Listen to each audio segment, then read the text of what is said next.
You open the door on a quiet morning, still half asleep, and there it is, a dead mouse, laid out on the doormat with a kind of horrible neatness. Sitting right beside it, tail neatly wrapped around its paws, is your cat. It looks up at you with obvious pride, while you immediately recoil and make a sound of pure disgust. When confronted with this scene, human beings naturally default to two interpretations. We assume our cat is complaining about an obvious loophole, or we assume it is acting like a tiny psychopath, leaving a threat on the kitchen tile. Biologically, neither is true. Researchers who monitor feline behavior have found that a cat's hunger drive and its hunting drive operate on completely separate systems in the brain. This chart breaks down a domestic cat's actual diet. Extensive tracking shows that a massive 96% of a well-fed house cat's nutrition comes directly from the kibble you provide. The wild creatures they catch account for a tiny 4% sliver. If your cat isn't hunting to survive, every stalk, pounce, and dead mouse left at your feet serves a complex social function directed entirely at you. To understand that function, we have to look out in the wild. A newborn kitten knows absolutely nothing about hunting. Every technique required to catch prey and survive has to be deliberately taught by its mother. The mother implements an escalating curriculum. She begins by bringing back fully dead, intact prey and dropping it in the den, allowing her clumsy students to safely practice biting and handling the catch. This timeline tracks a kitten's early development, showing how precisely choreographed this teaching phase really is. The lessons align perfectly with a critical weaning window that opens around 14 weeks and closes at 20. As the mother withdraws milk, this biological shift forces the kittens to make their first predatory moves, mastering the kill before the deadline arrives.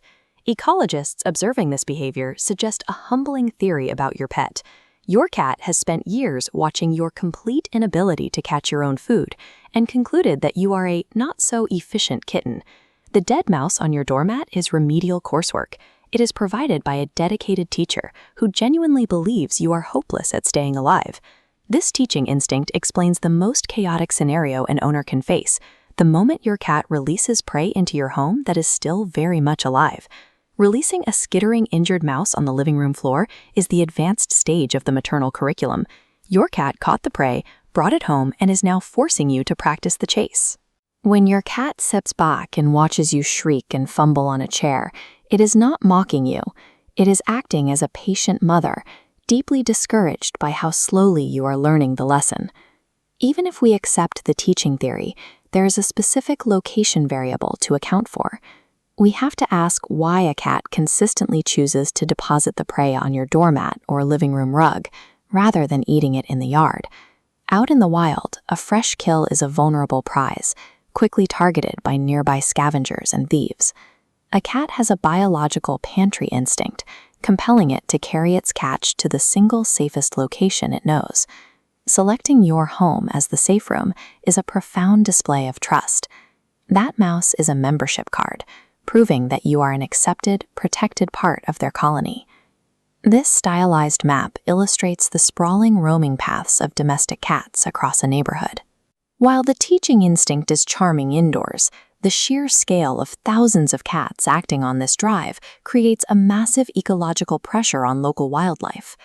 To curb the destruction, owners frequently attach a small bell to their cat's collar.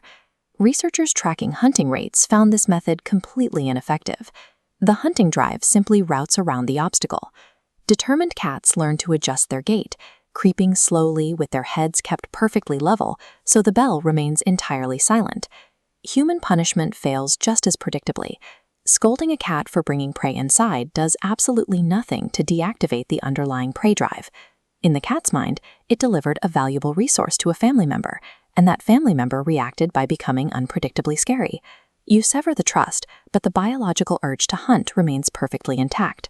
Fighting a cat's ancient biology is a losing battle. You cannot erase an instinct forged over thousands of years. You have to find a way to safely manage the energy. The scientifically backed solution to this problem is active redirection. Wand toys and puzzle feeders give the hunter a safe, designated job. You take the biological circuit, the stalk, the chase, the pounce, and point it at an object that spares the local birds. Timing and completion matter enormously. Play sessions work best at dawn or dusk when the hunting clock ticks loudest, and you must allow the cat to actually catch the toy. A successful capture completes the predatory sequence in the cat's brain. Finishing that cycle quiets the chemical urge to go outside and find a real mouse.